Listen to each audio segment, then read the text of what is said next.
नमस्कार, आप देख रहे हैं दर्श न्यूज। मैं हूं आपके साथ रितेश शर्मा। बिहार का शिक्षा विभाग और के पाठक का चोली दामन का रिश्ता दिखाई देता है। के पाठक अपने फरमानों से विवादों में घिरे रहते हैं। शिक्षा विभाग के अपर मुख्य सचिव बन बैठे हैं और अपर मुख्य सचिव के पाठक हमेशा सुर्खियों में भी बने रहते हैं और बने रहना भी चाहते हैं। कहा जाता है कि एक बार के पाठक ने फैसला ले लिया तो वो अपने आप की भी नहीं सुनते हैं। ये फिल्मी डायलॉग इसलिए कह रहा हूं क्योंकि वो नीतीश कुमार की कई बार फजीहत करा चुके हैं। तो ऐसे ही किस्से हैं, 5 बार जो फजीहत उन्होंने कराई है उसका हम जिक्र करने वाले हैं। हाल के दिनों में कुछ ऐसा हुआ कि सरकार को आगे आकर के पाठक का ईद और रामनवमी में छुट्टी न देने के फैसले को पलटना पड़ गया। लेकिन ऐसा पहली बार हुआ नहीं है, इससे पहले भी ऐसा हो चुका है जब के पाठक के फैसलों से सरकार की किरकिरी हुई है, फजीहत हुई है। आइए आपको बताते हैं के पाठक के वो 5 फैसले जिससे नीतीश कुमार को शर्मिंदा होना पड़ा है। के पाठक का फैसला नंबर 1, व्हाट्सएप वाली छुट्टी नहीं चलेगी। के पाठक का एक ऐसा ही फैसला था शिक्षकों की छुट्टी को लेकर। उन्होंने नियम बना दिया कि बिना लिखित आवेदन किसी को छुट्टी नहीं दी जाएगी, यानी व्हाट्सएप पर लीव एप्लीकेशन नहीं चलेगा। इसके लिए स्कूल में आकर हर हाल में छुट्टी का लिखित आवेदन देना पड़ेगा। इस फैसले के बाद शिक्षकों ने जमकर विरोध किया। हाल ये हो गया कि बात सीएम नीतीश कुमार तक पहुंच गई। के पाठक का फैसला नंबर 2, जब मंत्री के निजी सचिव को सुना दिया। ये उस समय की बात है जब बिहार में महागठबंधन की सरकार थी और शिक्षा मंत्री राजद कोटे के चंद्रशेखर यादव थे।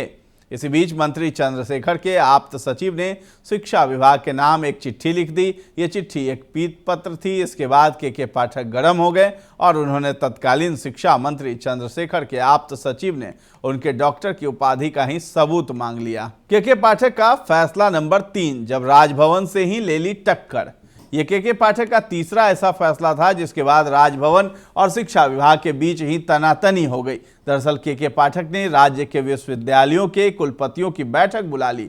बैठक में न आने पर कुलपतियों का वेतन रोकने और विश्वविद्यालयों के फंड फ्रीज करने तक का आदेश दे दिया गया। इसके बाद राज्यपाल राजेंद्र विश्वनाथ आर्लेकर इस फैसले से नाराज हो गए।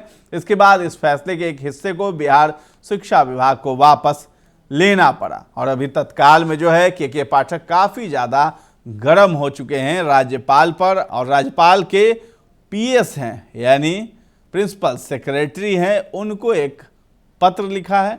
रॉबर्ट चोंगथू नाम है उनका, उनके खिलाफ पत्र लिखा है और ये सवाल जवाब किया है कि आपको शिक्षा विभाग में दखल देने की अनुमति नहीं है और आप सवाल कुछ भी नहीं पूछ सकते हैं। तो एक लेटर जारी किया है अंग्रेजी में के पाठक ने और बहुत वाद विवाद बढ़ता हुआ भी ये दिखाई दे रहा है।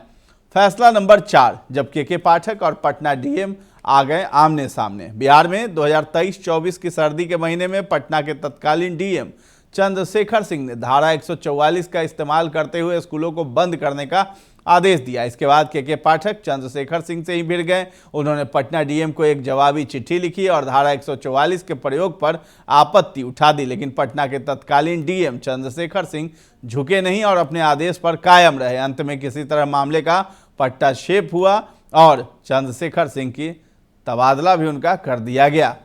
फैसला नंबर 5, जब सीएम नीतीश को सदन में के पाठक के फैसले पर बोलना पड़ गया। के पाठक ने अपना एक आदेश और दिया था। इस आदेश के मुताबिक स्कूलों में समय को 9 से 5 कर दिया गया। इसके बाद शिक्षकों में इस फैसले को लेकर आक्रोश पनप गया। मामला नेताओं तक पहुंचा और फिर सीएम नीतीश तक। उस वक्त सीएम नीतीश कुमार बीजेपी के साथ एनडीए की सरकार बना चुके थे।